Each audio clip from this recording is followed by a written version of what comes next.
शादी भी करते तो बेरोजगार से कौन शादी करेगा बताइए।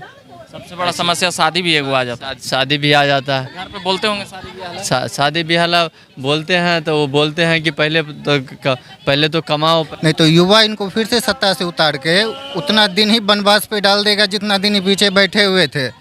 इसलिए तेजस्वी यादव कुछ बोले बाद फिर से 25 में आपको आना है, किस मुंह से मांगिएगा वोट। नमस्कार, मैं रविकांत अभी गांधी मैदान में हूं और बीटीटी सीटीटी अभ्यर्थी पास अभ्यर्थी हैं। ये लोग लगातार आंदोलन और प्रदर्शन की बात कर रहे हैं। इन लोगों की मांगे मैं समझूंगा। क्या मांगे हैं भैया? हम लोगों का मांगे हैं कि 7वां चरण का जो विज्ञप्ति है वो जल्द से जल्द जारी करे। और इससे पहले भी जो है आंदोलन हुआ था जिसमें जो है सो हमारे बहुत सारे अभ्यर्थी जो है सो घायल हो गए और उसमें लाठी चार्ज का भी प्रयोग किया गया।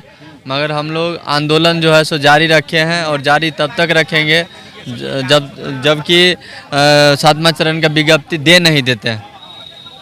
तो 7वां चरण आप लोग नया फॉर्म का ना मांग कर रहे हैं? हाँ, 7वां चरण का, ये 7वां चरण के 6ठा चरण खत्म हुआ है। उसके उपरांत में जब विजय चौधरी शिक्षा मंत्री थे तो उन्होंने कहा कि हम सितंबर के लास्ट तक हम जो है 7वां चरण का नोटिफिकेशन दे देंगे। उसके बाद जो है सो पूरा सरकारें बदल गया। रातों रात सरकार बदल जाने के कारण ये चंद्रशेखर यादव जी शिक्षा मंत्री बने हैं। ये प्यार मोहब्बत की बात करते हैं और ये जो है सो बरगलाना चाहते हैं। ये जो है सो एक्शन मोड में नहीं आ रहे हैं और हम लोग बहुत ही एक तरह से जो है सो बहुत ही ख़राब परिस्थिति से गुजर रहे हैं। बिल्कुल जो है सो और बहुत ही मतलब फाइनेंशियल प्रॉब्लम भी है और एक तरह से कहा जाए तो कहीं का नहीं है, रोड पर आ चुके हैं हम लोग। न घर का है न शादी भी नहीं एक तरह से हो रहा है। समझिए जो है सो शादी भी करते तो बेरोजगार से कौन शादी करेगा बताइए।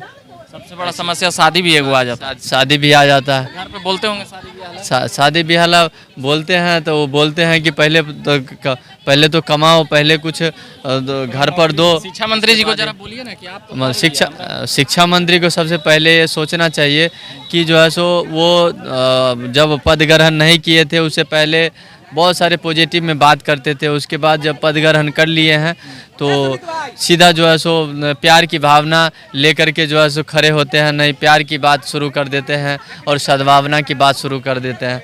यहाँ पर बेरोजगार जब वो विपक्ष में थे तो पूरा मुखर होकर बोल रहे थे। पूरा मुखर होकर के बोल रहे थे कि हम जो है सो जाएंगे तो हाँ विद्यार्थी के हित के लिए जो है सो एक्शन लेंगे और रोजगार भी देंगे।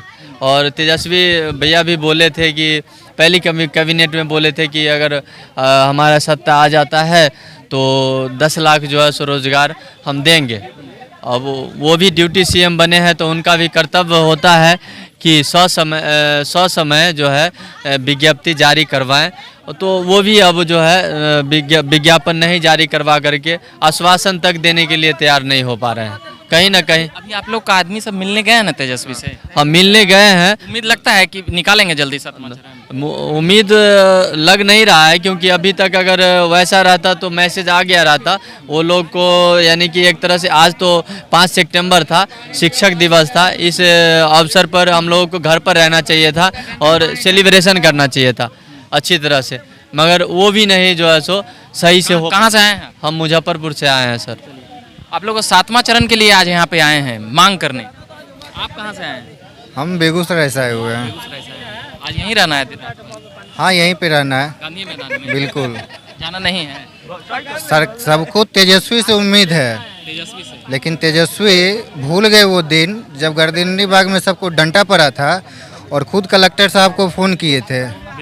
आज वो इको पार्क से एक साल पहले और सब लोग ताली बजाए थे जब वो कलेक्टर साहब को फ़ोन किए थे। अब बेचारे वो झुक गए थे।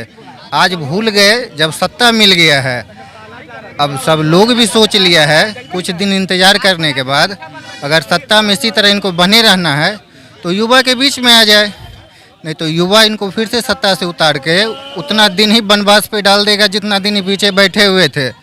इसलिए तेजस्वी यादव कुछ बोले, जिस तरह एसडीएम पे कुछ बोले, कार्रवाई की है। अभी तक तो कुछ हुआ नहीं। मतलब ये भी नीतीश जी की तरह कान में रुइया देके सत्ता में आने के बाद कान में रुई तो छोड़िए, अभी इनको कुछ दिख ही नहीं रहा है। अभी सिर्फ दिख रहा है प्रधानमंत्री किसको हटाना है। अब वो भूल गए 10 लाख, कुछ निकला, जो भी निकल रहा था सब बंद हो गया।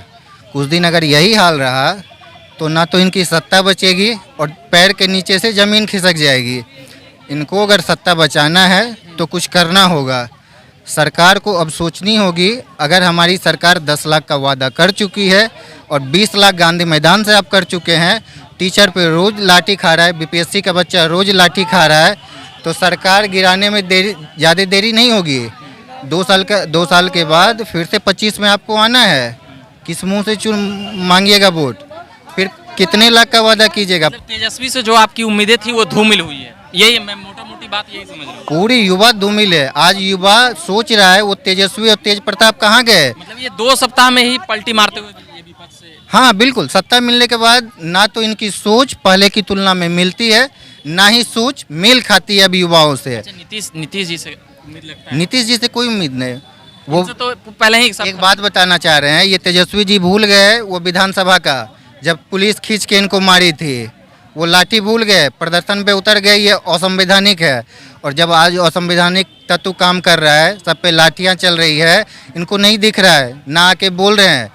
एक बार आके सांत्वना तो दे दे। शिक्षा मंत्री रोज अनेक तरह की बात कर रहे, कभी इंटरव्यू लेने की बात, कभी कोई तरह की बात। आप बोल दीजिए अभी नहीं निकलेगा, अभी हम आप लोग को नहीं देंगे, झूठा वादा कर दिए हैं, गलती हो गई है मेरे से।